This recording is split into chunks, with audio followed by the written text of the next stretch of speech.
ওরা অস্ত্র হাতে নিয়ে যুদ্ধ করতে আসবে। শোনেন, আমরা করতে হইলে এইখান থেকে পয়সা উঠান, আর যারা মন্ত্রী মিনিস্টার আসল বিদেশ তাকে বলেন পয়সা দিবার জন্য, আমরাও পয়সা দিব।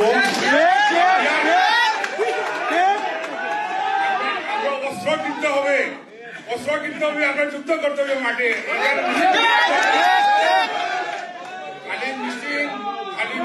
মিছিল করলেও চলবে না, আমরা অস্ত্র ধরতে হবে, আমরা মাঠে নামতে হবে। এরা ইউরোপের মাটিতে বসে অস্ত্র হাতে যুদ্ধ করার কথা বলতেছে, আর প্রফেসর ইউনূসের সরকার ঘুমায়। এই সব কয়টারে আন্তর্জাতিক সন্ত্রাসবাদের অভিযোগে আটক কইরা বাংলাদেশে ডিপোর্ট করার কাজ করতে হবে। এটা পররাষ্ট্র মন্ত্রণালয়ের কাজ। প্রফেসর ইউনূসের সরকারকে বলতে হবে কিসের প্রেম এদের সাথে, এই টেরোরিস্টদের সাথে। আপনাদেরই তো লন্ডনে এরা অপমান করতে আসে, কারণ মনে করে আপনারা দুর্বল। একজন ভালসুন পররাষ্ট্র উপদেষ্টা রাখিছেন, মাইয়ার বাচ্চা সামলাইতে ওনারা আমেরিকা যায় বসে থাকতে হয় মাঝে মাঝে। পারবেন না তো বাল ফেলাইতে বসে আছেন কেন মিয়া? প্রতিরোধ শুধু কথার কথা না, রাষ্ট্র নির্মাণ শুধু কথার কথা না, এটা রাষ্ট্র নির্মাণ একটা সিরিয়াস কাজ। যেখানেই ফ্যাসিস্ট আওয়ামী লীগ, ওখানেই হোলসেল জয় বাংলা করে দিতে হবে তাদেরকে, সেটা দেশে হোক আর দেশের বাইরে হোক। ইনকিলাব জিন্দাবাদ।